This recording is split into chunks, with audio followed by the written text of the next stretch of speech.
ارجعوا إلى أبيكم فقولوا يا أبانا إن ابنك سرق وما شهدنا إلا بما علمنا وما كنا للغيب حافظين.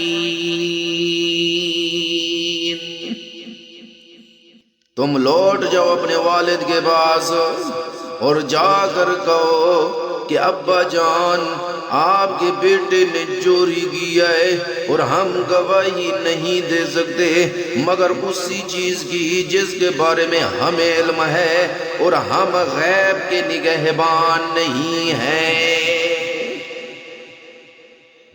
واسأل القرية التي كنا فيها والعير التي أقبلنا فيها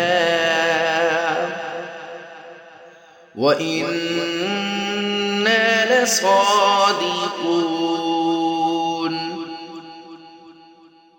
آپ اس بستی والوں سے پوچھ لیں جس میں ہم تھے اور اس قافلے والوں سے بھی جن کے ساتھ ہم آئے ہیں اور ہم اپنے بیان میں بالکل سچے ہیں. قال بل سولت لكم أنفسكم أمرا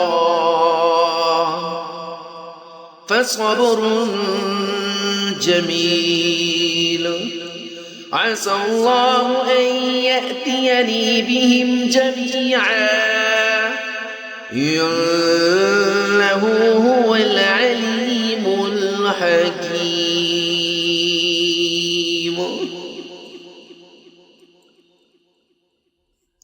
چنانچہ یہ بھائی یعقوب علیہ السلام کے پاس گئے اور ان سے وہی بات کہی جو بڑے بھائی نے سکھائی تھی. یعقوب نے یہ سن کر کہا نہیں بلکہ تمہارے دلوں نے اپنی طرف سے ایک بات بنا لی ہے. اب تو میرے لیے صبر ہی بہتر ہے. کچھ بعید نہیں کہ اللہ میرے پاس ان سب کو لے آئے. بے شک وہ سب کچھ جاننے والا حکمت والا ہے.